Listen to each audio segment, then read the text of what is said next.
All right. Okay, I'm good.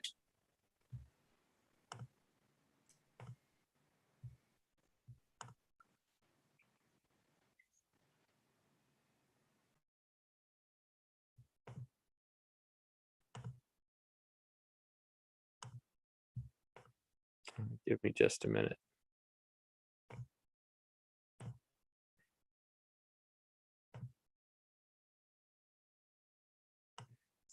There we are.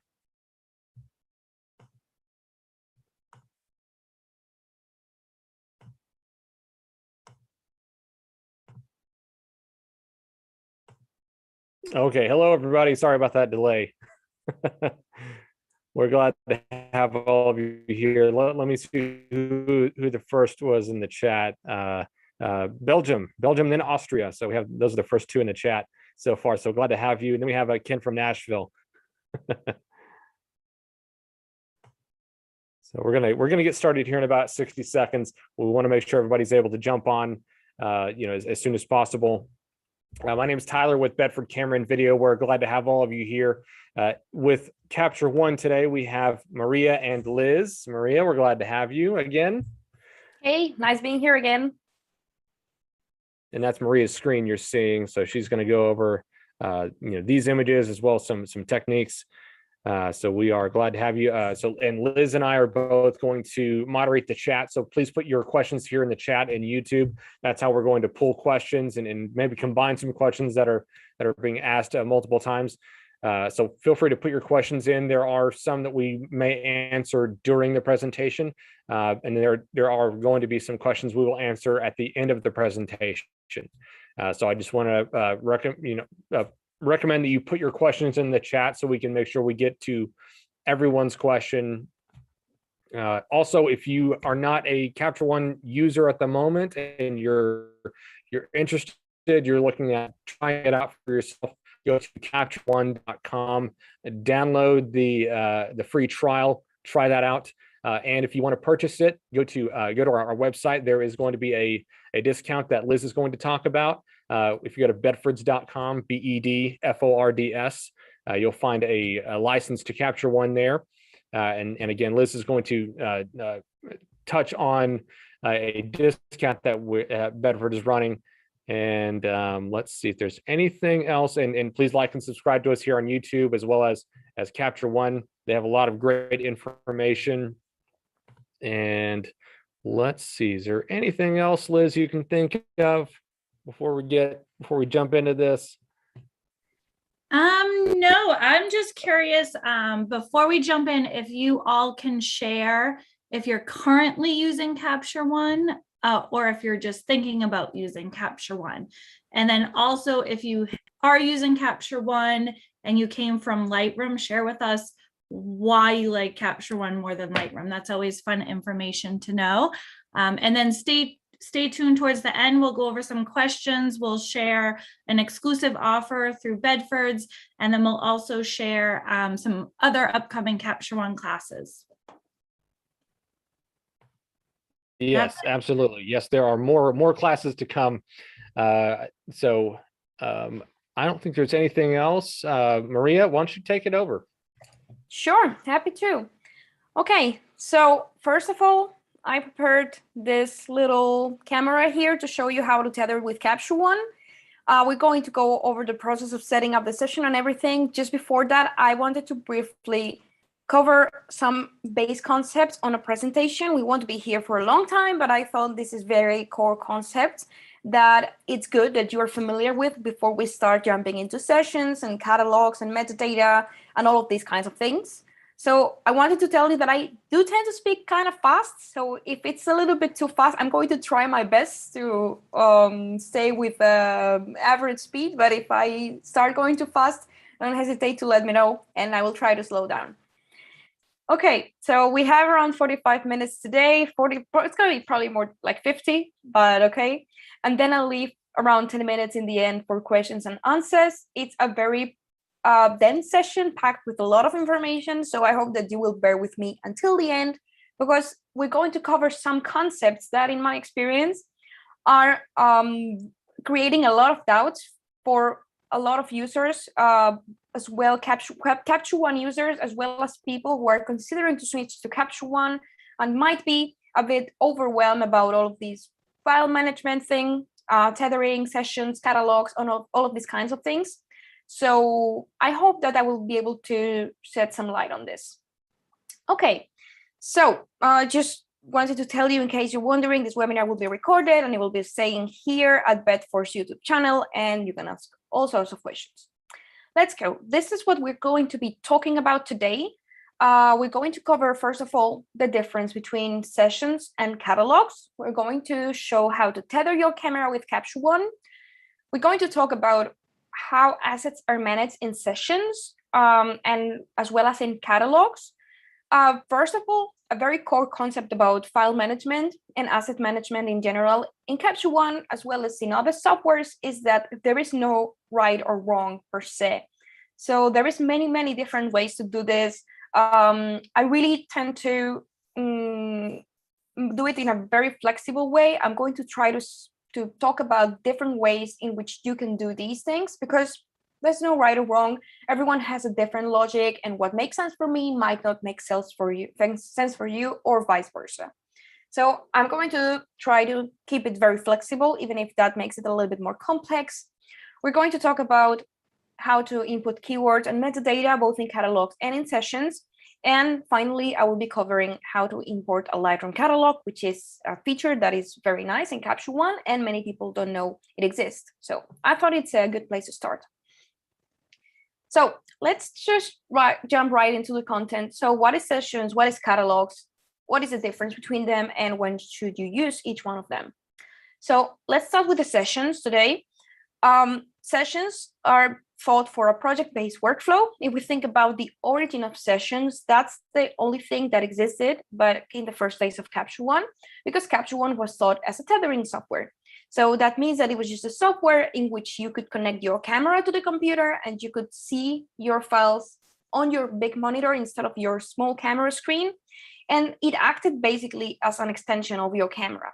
So if we think about the people who were using this feature back then, I'm talking early thousands, we think about fashion photographers, portrait photographers, advertising, very high-end commercial photographers in general, who are working in different projects, and they have different clients, and they might not be very excited that some clients are knowing what they are shooting for other people, maybe competitors.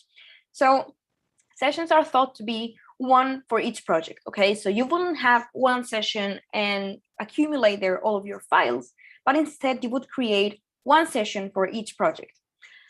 It makes a lot of sense when you think about the structure of a session, because it's structured in folders, okay? So when you are tethering, when you are importing files, it means the files will be brought right into the session folder and into this folder structure. It's a little bit abstract when I say it like that, but I'm going to show you, and I'm sure that you'll be able to get it right away. So folders are created, files are going to be inside these folders, and more importantly, you need to understand that the raws and the adjustments or any kind of metadata that Capture One needs to work will be stored together, okay? So inside these folders, we will have everything Capture One needs to work for this project. So raws, adjustments, metadata, previews, everything. This whole session folder just works as kind of a standalone file to manage your whole project. So it's easy to manage, it's easy to back up, and yeah, that's a kind of the whole thing in a session. As opposed to sessions, we have catalogs. Catalogs were brought on to Capture One later in the years, and they work pretty much in the same way as Lightroom catalogs do, with certain differences.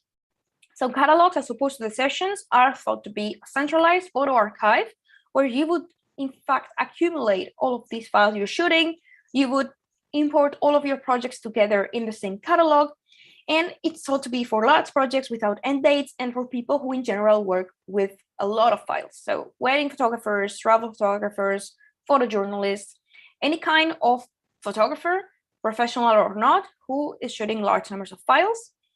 As opposed to the sessions as well, it's based on virtual organization. So we won't have this folder structure, and the raws and the adjustments will be stored separately. This is one of the main differences between sessions and catalogs, because catalogs work in an independent way from the raw file. So the raw files will be stored in a place, and the adjustments and the metadata and the previews will be stored in a different location. So they will be stored inside the catalog, while the raw files will live somewhere outside the catalog, in a hard drive, might be local, might be external, but never inside the catalog itself. So this is just like some core concepts. I created these screenshots just to kind of show you, even though we're going to see it today.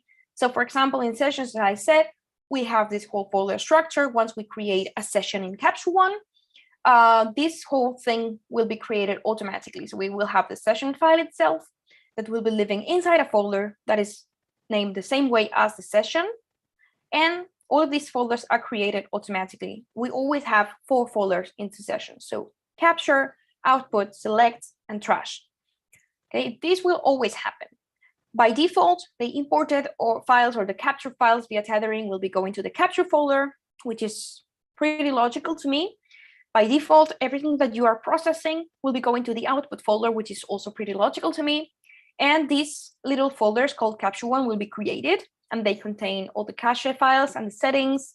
And you shouldn't mess around with that because you can lose some information, but as long as you don't touch that, it's very, very hard to mess something up with a session. And this is why more and more I started working with sessions. And that is basically pretty much everything I use now. I just don't use the catalogs much more anymore. But I will be showing you that today as well. So this is how a catalog looks like on the inside, on behind the scenes, so to say. I will not tell you how to get here because you shouldn't really, because that's not thought for that. And I thought if I showed you the process, even if I told you not to do it, you would do it anyway. So I thought I wouldn't. So it doesn't contain raw files. It just has this cache and adjustments folders. So this reflects into different things. So it needs, you need to take into account that you will need to back up the catalog and the raw files independently when you are in the backup part of the process. And you always have to make sure that Capture One knows where the files are stored. So we want to avoid kind of little problems like offline files or offline folders. You need to make sure that whatever you're doing, folder-wise, you're doing it from within Capture One. So that's a little tip for you. We will be seeing different ways to organize files into the catalogs, basically 3 different ways: collections, keywords, and using the catalog as a folder browser. I'm going to show you these 3 different ways because they can be useful for different purposes or for different people. As I said, there is no right or wrong, there is no white or black. So these are like my only, so to say, set in stone tips. So everyone is different, no right or wrong. So just find a way, understand what you're doing, understand the logic behind what you're doing, and find a way that suits your own logic and stick to it. Try to think of the future, so to say. Imagine that in 5 years, you need to find a very specific file because a customer asked you for it, or maybe just because you want to print some of your photos and you want to think of this very specific photo that you really like and you want to find it. You have to think that in 5 years from now, you don't know what you did today. I mean, I barely remember what I had for dinner yesterday, so I'm definitely not going to remember 5 years from now what I did in my catalog today. So try to think with this, try to find your logic and stick to it, as I said. And this is my only very specific advice for today. As long as you follow these, you should be quite okay. Okay, so let's just go ahead. Let's go right into Capture One, and let's start with the parts of sessions and tethering. I did make this test before, but just to show you how the whole process works, I'm going to start by creating a new session. So I can just close this session down. Okay, that's something that we don't want there. And here we have this recent list, but we are just going to go ahead and create a new session. So what should we name a session? Sticking with this concept of finding your own logic and sticking to it, I found a naming convention that works for me, and I think it's pretty logical. So what I do, because I only work with sessions and they tend to pile up, what I do is always name my sessions with the same naming convention. So I insert the date, year, month, and day, which is 24th. And then I try to give the project a name that makes sense to me. And that goes kind of together with the dates. So for example, this would be Bedford's workflow webinar, for example. Normally I would place it on my external hard drive where I always work, but for demo purposes, I'm just going to keep it on my desktop for now. So I hit OK, and the new session's created. So that happened. I didn't import any files or anything yet. Just, whoops, I want to show you how the session works. Sorry, I'm kind of messing some things around. Okay, just wanted to bring in the folder from my other monitor just to show you how the session looks like on the inside. So we have this folder. This folder was created on the desktop. If I open this folder, then what we can see here is the session file. And as I showed you before in the screenshot, 4 different folders. For now, they're all empty. But we'll get back to this and we will see what happens once that we put files in here. So we have different ways to input files into Capture One, importing and tethering. For this part of the session, I will be showing you how to tether. So, well, I should probably just give a little wink on the interface. For today, we're going to be sticking with these 2 tool tabs. So the library and the tethering part, where you can control all of your camera features. So here in the library, this is the only part that changes in the interface. Depending on whether you're using sessions or catalogs, the rest will stay the same. But the library does change because here in the session, we have session folder. So everything that we saw on the Finder will also be here. So capture, select, output, and trash. Makes sense, right? Kind of logical. So for now, let's just move on to the tethering part of things. We see a camera is connected. It's my old Canon, and it's connected via a USB cable. In this case, it's a USB 2.0, but that's kind of ancient. And most cameras nowadays, they just need a USB-C cable to tether. Just make sure you get the right cable for your camera. And other than that, it's super easy to set up. Just connect your camera, connect the cable to your camera, connect the cable to your computer. And for many brands, you're good to go. For some other brands, such as Sony or Fuji, you might need to set something up in the menu of your camera. It's kind of on the USB connection mode. It's called something like that. Depends a bit from camera to camera. But yeah, you might need to set that up for the first time you're tethering, and then you should be good to go. So once your camera is connected and it's in the right connection mode, as I said in Canon, and I think also in Nikon, you don't need to do that. That's just automatic. So in this case, with Canon, it's plug and play.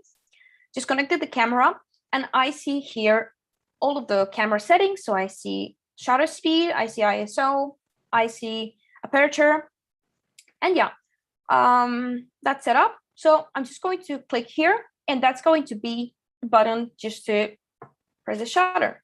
So this is like my remote shutter, and you can see my camera shot without me going to physically where the camera is and pressing the shutter physically. So Capture One just did that for me, which is very convenient in cases like this where you have a still life and you set up some objects and you set up your camera in the right position and in the right way, and you probably don't want to touch it and you don't want to mess it around accidentally.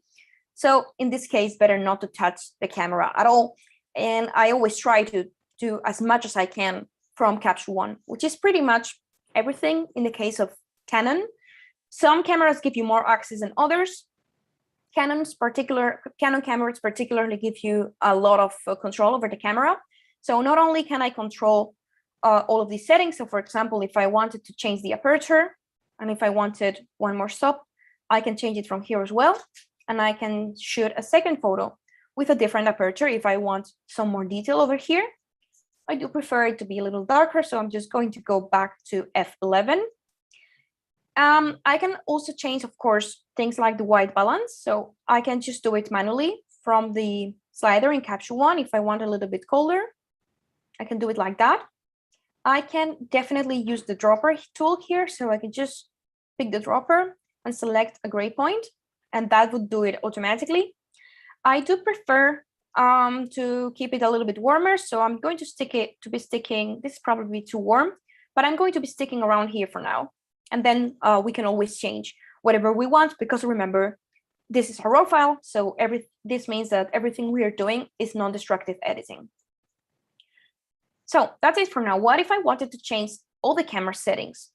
We have all of these things in the menu and we can control from Capture One. In some camera brands, some of these options might be grayed out, but in Canon, as I said, you have pretty much access to the whole menu of the camera. So if you want to change things and, I don't know, set like an auto white balance or a different measuring mode, different color space, we can do all of that from Capture One without needing to touch the camera, actually. Then we have some naming and conventions. I'm not going to cover these today because I don't want to make it too extensive. By default, all the captures that we are doing, so all of these photos we're shooting are going to the capture folder. So let's go back to the Finder and see what happened. As you can see here, these files were included into this capture folder. This folder was also created automatically, and it contains the previews and the settings from these photos. And as I'm shooting, it's going to compare it side by side so you can actually see how instant it is. So I shoot, shows up in Capture One, shows up in the Finder, and it's an instant thing, you know? So for example, what would happen if I would go back to the library, and let's say this is my selected photo from this session, and I wanted to move it, let's say, to the select folder. So I'm just dragging that file in Capture One, and I'm going to drag it to the select folder right here. I'm dragging it. See what happened? It disappeared from the Finder from this folder, but it's right here in the select folder. There you go. So you should know that this works both ways. So what happens in the Finder is just mirroring what happens in Capture One and vice versa. So if I said, okay, I'm grading this, so I just want to actually go back to the capture folder, I can also do it from the Finder. And should be showing right here if I didn't put it in the wrong way. Yeah, it's kind of not showing now. Should be. I don't know. Yeah, sometimes buggy things happen, but yeah, should be there. Let me try again to move it somewhere else and then back to the capture folder. Okay, these things tend to happen when I'm live, so don't take it too much into account. Anyways, you get the whole idea. I'm just going to be shooting again. So we have 3 photos instead of 2, and we'll be good to go. Sorry about that. Okay, so this is how files are managed. You should take that into account when you are shooting, that everything will be going to these folders. Okay, so what else can we do when we are tethering? Besides from the obvious advantages, which is seeing all the files on the big screen, we have a lot more advantages. Let's say, for example, that we wanted to change anything around. Let's say that we want to apply some adjustments, some color profiles, do some cropping. Let's apply cropping on, for example, on this photo. So I'm just going to grab the cropping tool, and I'm going to be cropping it on a square aspect ratio. Let's think that we're going to use this photo for Instagram. We can crop this. This is probably a little bit too tight, so I'm going to be using another one instead. So let's say 4:5. Yeah, that's better. Do not have so much air. Okay, I think that's better. We can also apply some rotation since probably the camera is not super straight. So let's just try to straighten this a little bit. So my point in doing this adjustments, let's say, for example, we want to apply some cooler color to the shadows, kind of have a contrast with the highlights. So just going to apply some blue on the shadows. Something like that. Let's say that works. So the whole reason I'm doing these adjustments is because then if I reshoot, everything that I'm shooting will be including the same adjustments until I tell it otherwise. So if I reset the adjustments here and I shoot again, that will be going back to default. But by default, it will always grab the adjustments from the latest photo that I shot. So that will be the adjustments I applied. And if I would just delete this one, it would just come up again with the same adjustments. Oh, sorry, I don't know why things are happening today like this. Okay, that would do for now. Right, so this is how the adjustments works when you are shooting. And some of the things that are interesting to show would be, for example, the live view feature. This is very nice also when you are shooting. still life, because you are able to set everything up from the computer without touching the camera.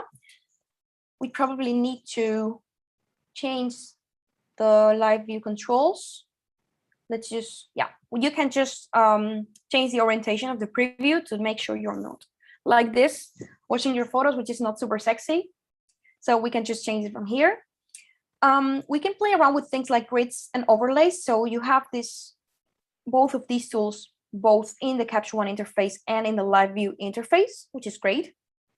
So let's say, for example, I want to show my grid and I want to have a rectangular grid, or maybe a golden ratio grid. So something like that we can use to help with composition, or maybe an overlay. So here in the overlay tool, you can load up any kind of file that you want to have as a template. So it can be some graphics that you generated as a PNG. You can even bring in some different photos from another day if you kind of want to match these photos from today from those of the other day. For now, we're going to be sticking with this, and we could just change around the composition as it's happening. And if I would just go over there and move the camera, you would see it moving live. So something like that we can do. And then another very, very cool feature. This is, I'm afraid, Canon exclusive. Well, it also works for Phase One, but I doubt that any of you out there are lucky enough to have a Phase One camera, which are kind of pricey. But this does work with Canon as well. We have a focus control. This is really cool. It's one of my favorite features, and probably the reason why I'm sticking to Canon nowadays, because I can just move focus from within Capture One. As you can see, we have these arrows here. And as I am pressing the near or far options, I can just control the focus remotely without moving from computer, which is really great. And I can choose where I want my focus to be. I can zoom in 100% or any point at all, and just fine tune with the little arrows here. Okay, let's see how that works. We can close down now the camera live view feature and shoot again. And yeah, focus change. Let's see. Yeah, this one was better actually. Here we are a little bit more. Where is the focus here? It's a little bit towards the back, probably. Yeah, there you go. But yeah, it depends on what you want to do. It's also a very nice feature where you want to do a focus stacking sequence, where you want to have a sequence of images where focus is in different places. So that is nice. And it does give you a lot of possibilities. And this kind of tethering feature is great where you're working with teams, where you have to make sure that everyone has the same ideas over what's happening. So everyone can go to the computer. You can even set up external monitors, and people can see what's happening on set on the big screen and all on the same time. So that is it from the tethering part. If we go back to the library, we would have here all of these folders, as you can see. And if I would say, like, let's say, for example, I want to stick with this kind of composition. And let's say that this is my final photo. Just going to tag it green because it's the internal code I use in my sessions to say that this is a final select and that it's been edited and it's ready to process. So let's just process this file. I'm going to do it in this case from this part of the interface, from this tool tab. You could also use the exporter window, which would be pretty much identical. But I'm just feeling more comfortable with this kind of legacy workspace. So that's what I'm going to use. By default, you can see it's going to the output folder in the session. So I'm just going to click on export. And this file is going to be processed into a JPEG with certain aspect ratios and resolution. And if I go now to the output folder, here you can find your JPEG. Also pay attention to the naming. So the naming of the file, it corresponds to the naming of the session plus some counter. So this is it. As I said, this is meant to work for standalone projects. So everything that that it's happening within the project will stay self-contained into this session folder. So if I go back to the Finder here, in the output folder, you have the JPEG that we just processed. and everything is here. And if you want to back it up, you just need to remember and make sure to copy this whole or move this whole session folder to your backup hard drive. And that's the only thing about sessions. I think it's pretty self-explanatory. I think it's pretty intuitive. And the thing I like about sessions is that it's very, very hard to mess around with the files because it's very self-contained. Whether in catalogs, if you are not advanced users, you need to have a little bit more understanding of the logic of the things that are happening underneath. In sessions, it's not necessarily so. So this is the first part. I'm going to be moving over to catalogs. Before doing that, I'm going to be taking a look at the chat, see if there's any relevant questions. There is one about lens compatibility. So I think we're going to address this to the end, actually, because it's not super related to the topic. So bear with us, Ahim. And I think that there's no many other questions. And yeah, we can take all of these towards the end if there is not specific questions to sessions.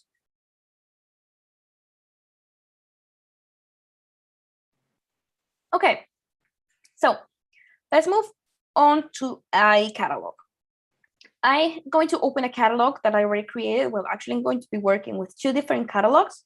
First of all, I'm going to be opening this one, which is kind of a little bit embarrassing because it's very old photos, but I did work in the organization here, and I thought it was just a good example to see this part of organization. I did mention before, if you remember, that we're going to be showing 3 different ways to organize catalogs, so collections, keywords, and folder browsing. So this is what I'm going to show you the first part. The first way of organizing a catalog is user collections. So as you can see, the library is a little bit different in a catalog. That's the only thing that changes interface-wise.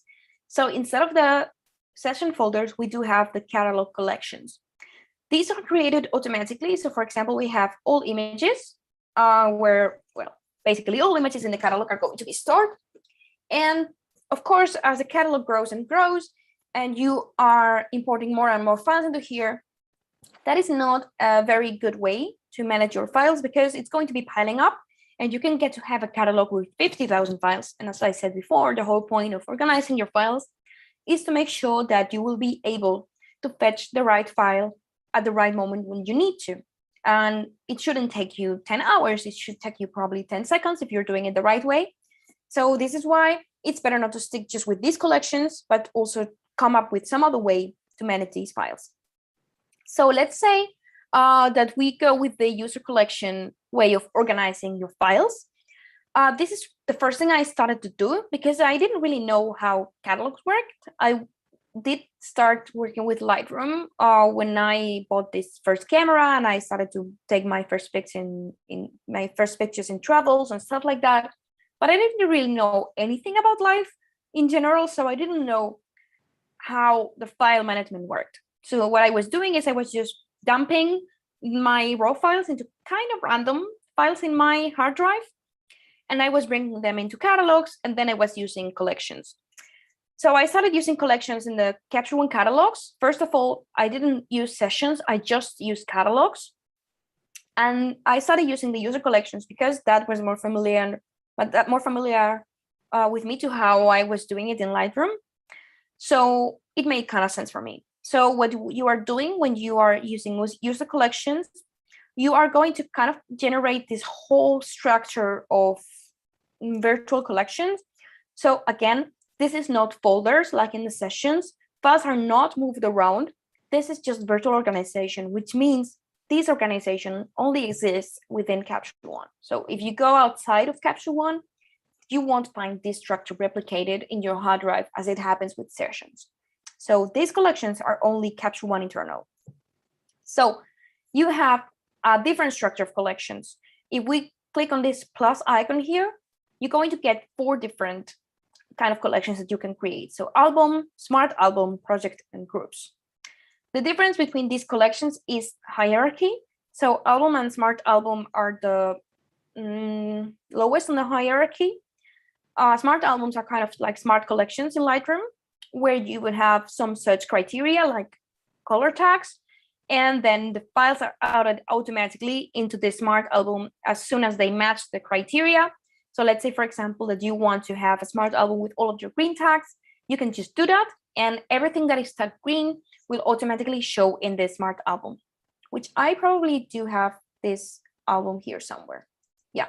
So for example, this is a smart album. If I just edit it, we can show that the search criteria is the color tag is green, and thus whatever is tagged green is going to be showing here on this album. If I show you like the whole collections of files, everything that is in common here is that it's tagged green. Okay. So going back to these other collections, this is an album, for example, and you can see that I also have a naming convention for these. So in this case, I was doing it like month, day, year, which I stopped doing because it eventually started making more sense to me to do it on an inverse way. And in here, I would just create an album manually and manually drag the files into this album. So everything's here, and everything that is related with strip is just showing up in this album because I put it here manually. Okay. Don't pay too much attention to the photos. They're not awesome, but for organizational purposes, it will work. So I just created this album. I dragged the photos here. And what I did with this album is I put it inside a project. So projects and groups are higher part of the hierarchy. So a project can contain albums and smart albums, and it can also contain groups.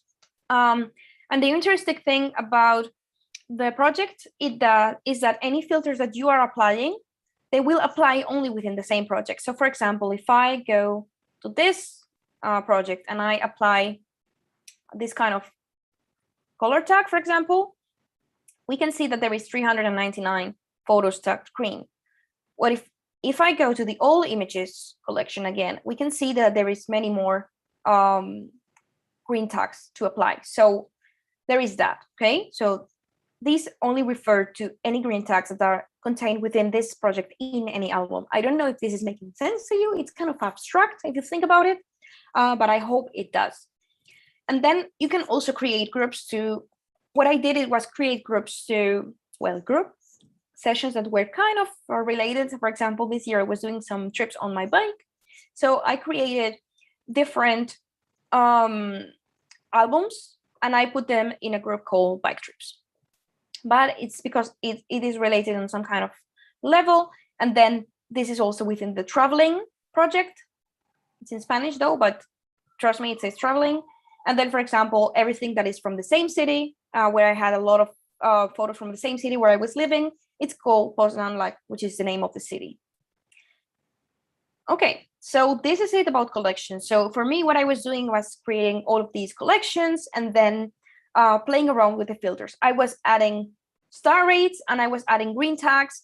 And of course, you can modify the filters to match your preferences. So for example, where you would have more than one camera and you would like to be able to filter by camera serial number or any other kind of thing, you can always do that here. On the three dots, you have this option, show hide filters. So if you click here, you can show any kind of filters from any kind of IPTC or camera metadata that you want. So if you wanted to see the camera lens filter or maybe the keywords, which come by default, by the way. So for example, this is like an old lens I used to have. And in this case, there is no keywords on this project.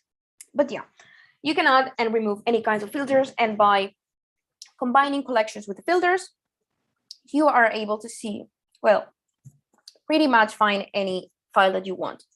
This is a way to do it. There is more way to do it. So for example, we brought up the keyword thing, and keywords is a very powerful way to tag your files and input metadata in a catalog. It didn't really work for me, never, because you need to be very consistent with what you are doing. You need to be very specific, and yeah, you need to have some patience, which I did not have, because when I was dumping my files, I was like, I wanted to get to work with them right away, and I didn't really pay much attention to this whole file catalog organization part. This is also partially why I eventually switched into sessions, because by having projects separate in different folders, you also don't need to put that much work into tagging them because they never pile up so much.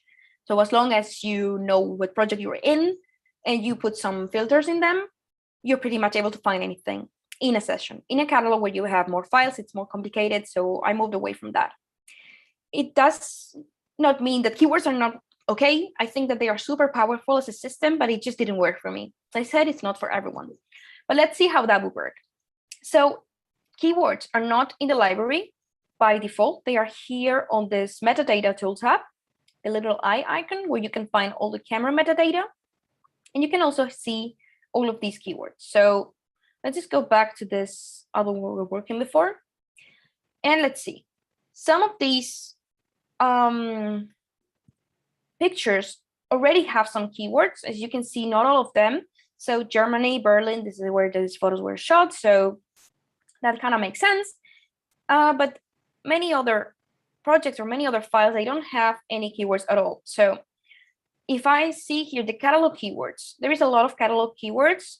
It means that these keywords were created, everyone's eventually, but I never really use them. So that's what happened. So for example, if you want to add a new keyword here, let's say, for example, you want to add street.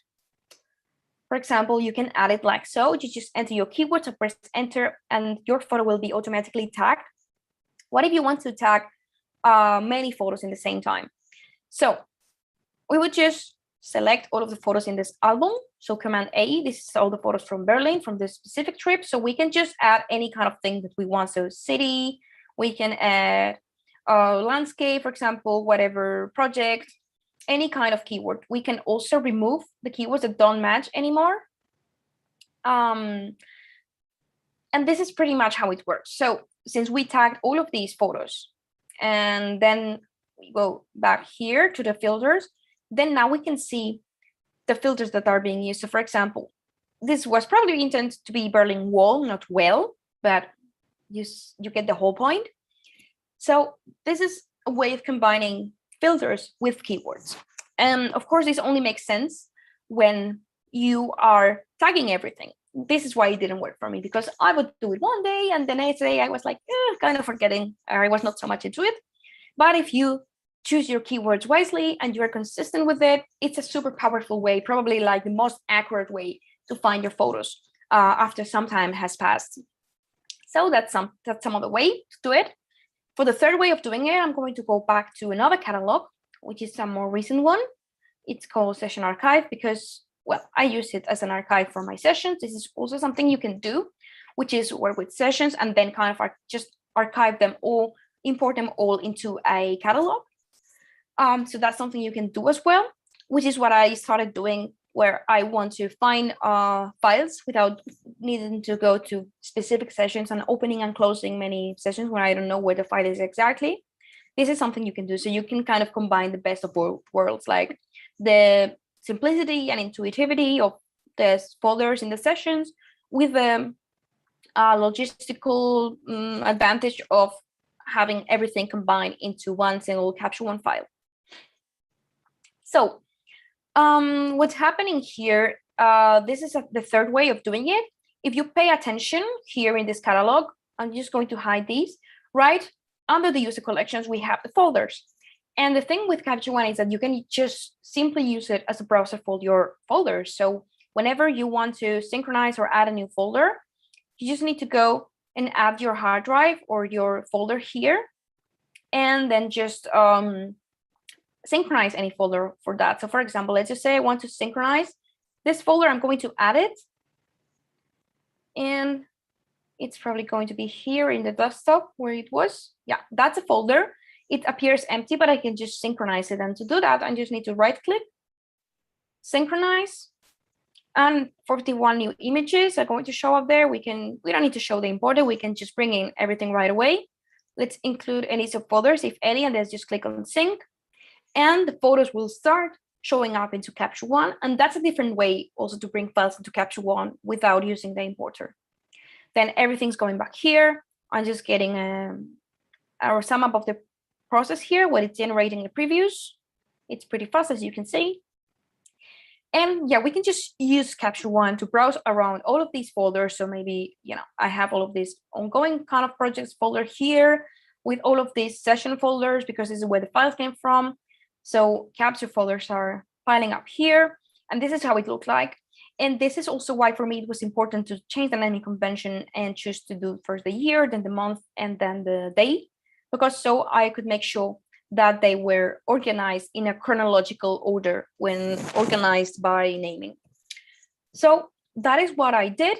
And if I would use a catalog now, whatever I would do was we'd use like file, import session, choose a session file, and just bring all the session, the whole session into the catalog. That would synchronize everything inside the session, like files, adjustments, metadata, selected files, everything will be brought into the catalog, which I think is great. So I would be either doing that or probably just browsing around the folders in the hard drive. And that's a different way to do it. So we are getting towards the end of the webinar. I'm sure that that's a lot of information. So let me know if you have any questions. While you think of those, I'm going to show you the last feature I wanted to show you today, which is how to import a Lightroom catalog. So I'm going to create a new catalog for that actually, because I don't want to mess up this one, which I'm actually using. I'm going to create it on my desktop. And I'm going to call it Lightroom translation kind of. So let's click OK. This is an empty catalog. And to bring in your files, you can do it like the folder synchronization. You can use the importer, or you can use the Lightroom catalog importer. So let's say how you do this. So you would go into any catalog. It doesn't necessarily have to be empty. I just did this. I just did it like that because I didn't want my own catalog to be messed up. So you just go into File, and next to Import Images, you have Import Catalog. If you hold here, you see that you have different options. Between them, you have Import Lightroom Catalog. So let's just click here, and we get this window where you would get some details of what's going to happen. So it's going to tell you what's going to happen. Okay, so follow these steps. It tells you that your images are secure. So just something that you need to know. This option we implemented because we know that there are many Lightroom users out there who are currently using Lightroom. They are curious about Capture One, and we want to make it easy for them to do so. And we are aware that some of you might have been working in catalogs in Capture One for many, many years with a lot of metadata, with a lot of effort put into this organization.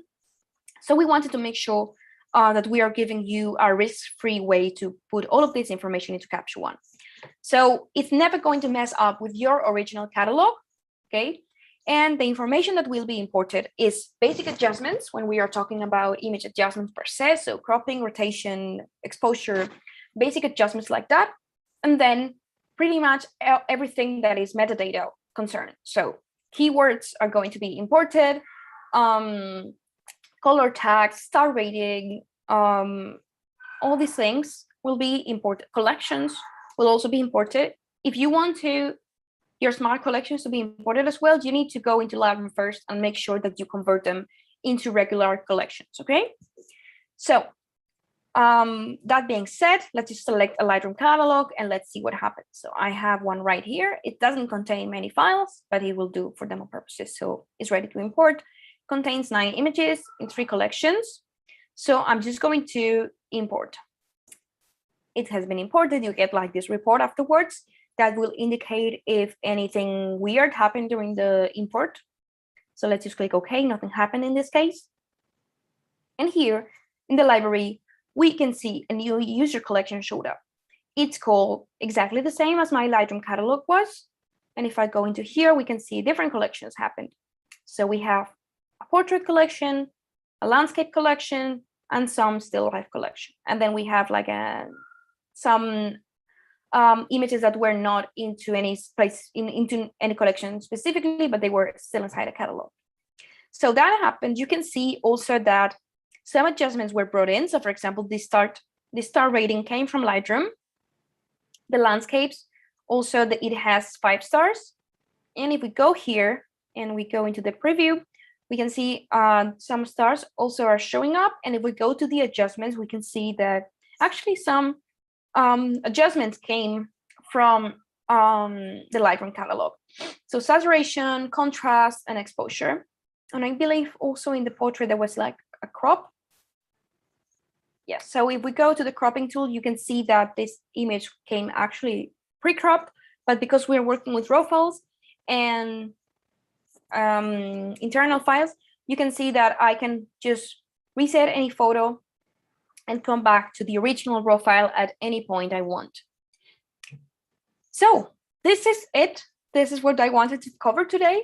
Now we can jump on to the Q&A. I'm very happy because I stick to the 50 minutes timing. Let's just see what questions you have now.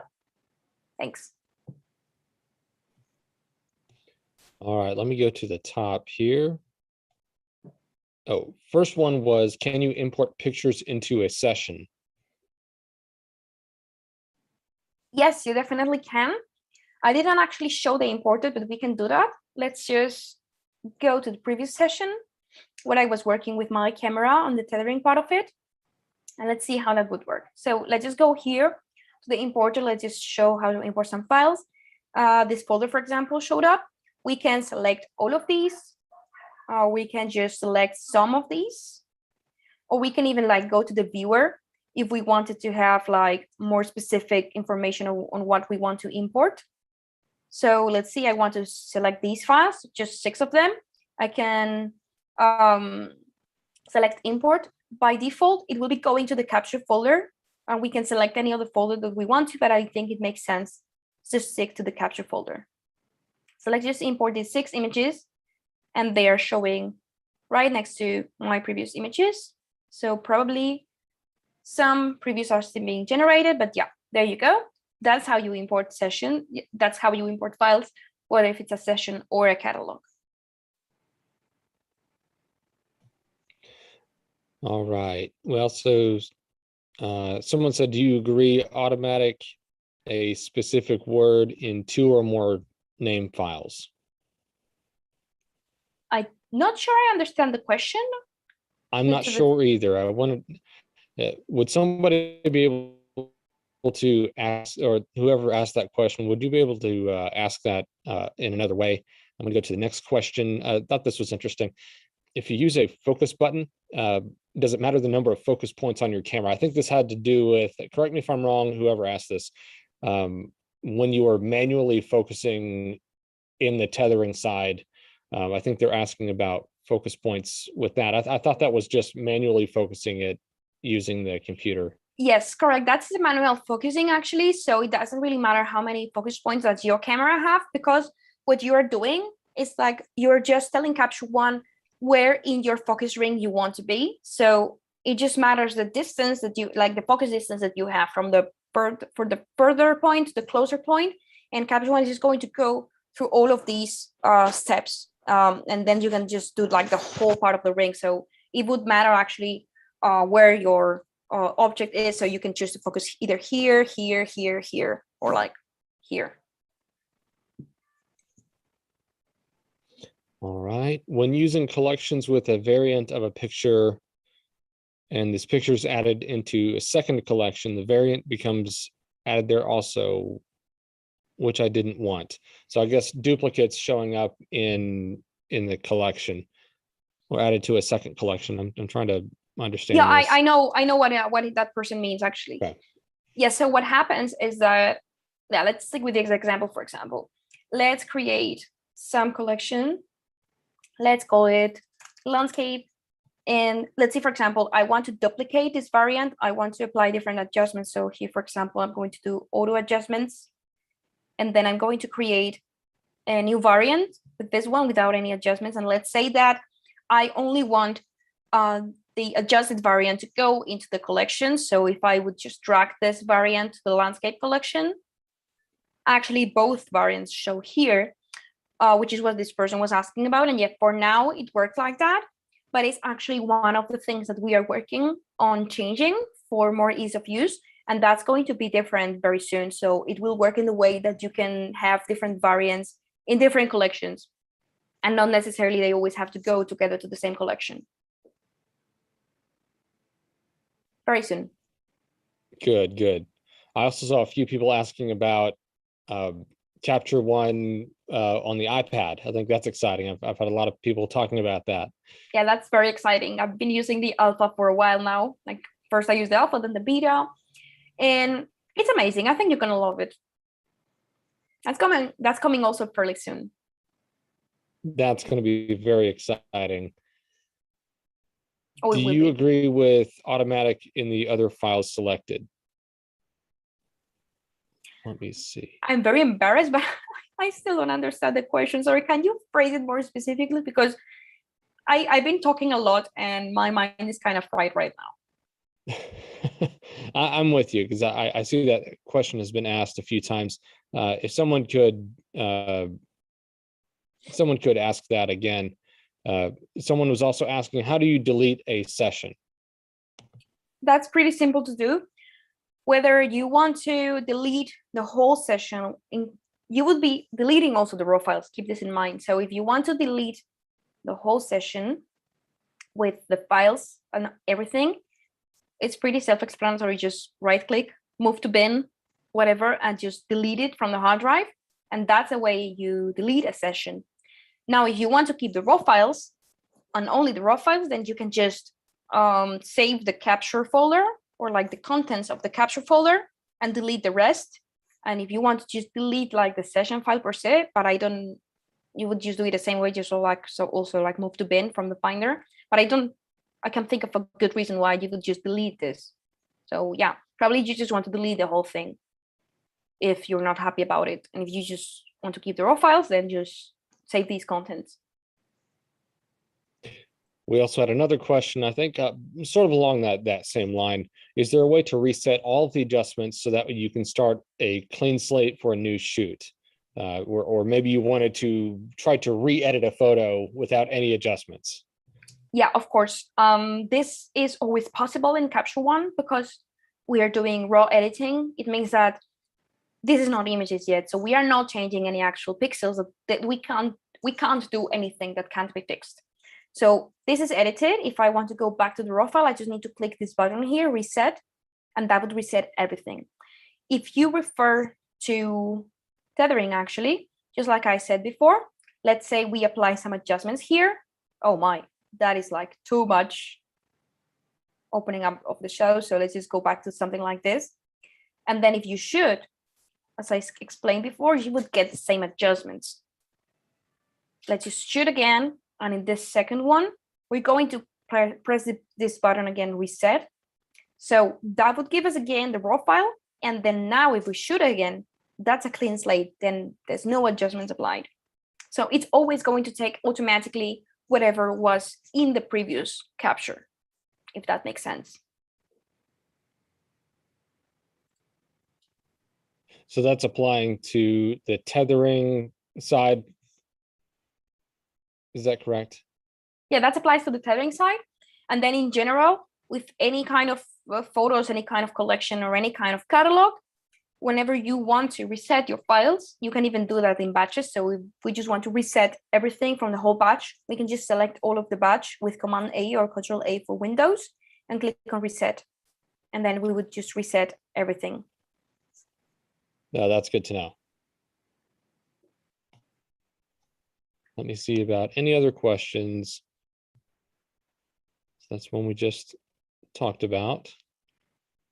Does anybody else have any more questions? Please put it in the chat. We want to make sure that we're answering that question. Yes, this is being recorded, so you'll be able to watch this again here on YouTube. So if you missed something, if you had to walk away, you can come back, watch this all over again.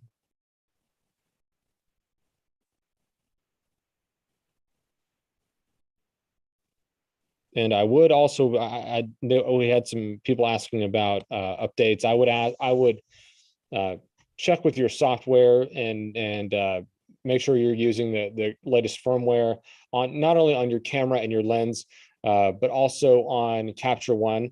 So is there a way, Maria, on at least on a Mac, I see that's what you're using. Is there a way to check updates? Yes, there is. So we would just go here inside the interface. You click on the number of the version, so Capture One 22, preferences, and here we have the update thing. So Right now, I'm up to date with 15.2. We can always check for updates. And yeah, you can even like see here what new cameras are being supported and what not. Actually, this is registered cameras because this is like pretty fair. Like this is just like when you want to kind of register a camera model with Capture One. So like Capture One remembers the camera you're using. But yeah, this is how you could do it. Remember, for those of you who are on Capture One 22, which is the latest version, which is the build 15, it's kind of confusing, but we keep it like that.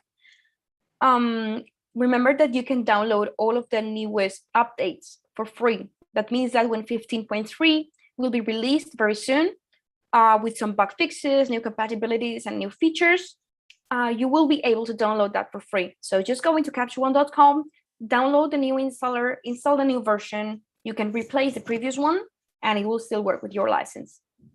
And for those of you who are on previous versions of Capture One, I do recommend you check with Bedford Camera because they have the camera bundle product, which is a great pricing for Capture One. And you can buy that new Capture One license at a very good price with any kind of hardware product that you might need. Yes, thank you for telling them about that, Maria. And I know it's just a housekeeping kind of thing with updates. There are newer cameras coming out, newer lenses coming out, and then new features that Capture One is putting out. The people working at Capture One are I'm sure working very, very hard, some very long nights trying to put new features in there that we don't know about yet. But I do know of some photographers that yes, they have their camera and lens that they normally use, but sometimes they will go on a shoot where they are provided a camera or they're using what they're second shooting for someone else, so they have a camera with them. So it's good to have everything up to date, especially with newer technology coming out throughout the year. I know there were a few announcements this morning for a camera brand. So anyway, technology is always moving, always changing. So it's exciting to see the software keeping up with that. Yeah, we do always try to cover compatibility for the new cameras and lenses as soon as humanly possible. And yeah, we are working, like my colleagues are working very hard to get you the latest compatibilities and also very cool new features. So keep an eye on that because 15.3 is coming very soon. Excellent. So I'm looking at the chat here. I'm not seeing any other new questions. If you have any questions, please put it here in the chat in YouTube. We want to make sure that we're answering your question. Let me go up here and see if there's one we may have missed. I'm having fun. Meanwhile, I'm just applying some adjustments to the photo. There was a lot of great questions. Thank you, everybody, for engaging. So Maria touched on this about the promotions and the exclusive offer through Bedford. So I just wanted to let you all know that if you haven't used Capture One and you're interested in checking it out, you can always go to captureone.com and download the free trial. When you are ready to purchase, you do want to check in with your friends at Bedford's. They're an authorized reseller.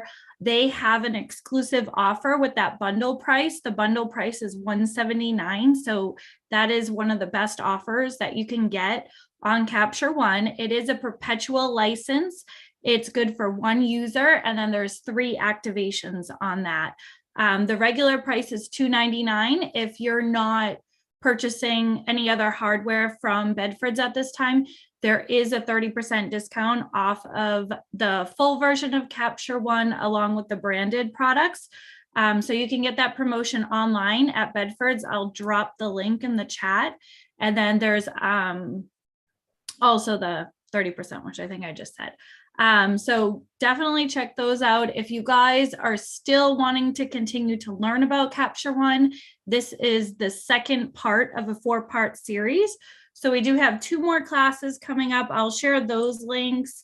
One is landscape editing, which is on July 26th, which is a Tuesday at the same time. And then the 4th class of the series is portrait editing, and that's on August 30th. So I will drop those in the chat. Please register for those classes. Love to see you guys again and continue your Capture One education. Yes, absolutely. And Liz, I also saw someone had a question. Is there a discount for the upgrade? I'm sorry, this person, L Whiting, which version are you on? If you would let us know in the chat, because I know that does depend on what that upgrade will do. Right. Right. Oh, go ahead, Maria. You can jump in. Yeah, I just wanted to recommend again the camera bundle because it's probably going to be still a better deal than any kind of discount for upgrade. So for that person out there, if you think of any other kind of the camera bundle is an offer that applies when you're buying hardware, as I said before. So if you are in need for any kind of thing like a memory card, a tripod, some tethering gear, just reach out to your friends at Bedford and ask about the camera bundle together with that piece of hardware, and then you will get the very best deal on Capture One, even better than an upgrade discount. Yes, thank you, Maria. Let's see. Yeah, and there's a link in the chat if you want to click on that. I put a where it says order here. So L Whiting, it says using the previous version. Yeah, so that's still going to be applying the camera bundle. Right, so I think that we covered everything, right? I believe so. Liz, is there anything else you need to touch on before we let everybody go about their day? No, thank you everybody for joining us. Thank you, Maria, and thank you, Tyler and Bedfords, for hosting this class. I'm in the process of dropping the link for the future classes on the YouTube channel, so definitely check those out and register. And we hope to see you guys again next time. Looking forward to it. It was great. Thank you for joining. See you next time. Thank you, Thank everyone. you. Have a great day, everyone. Bye-bye.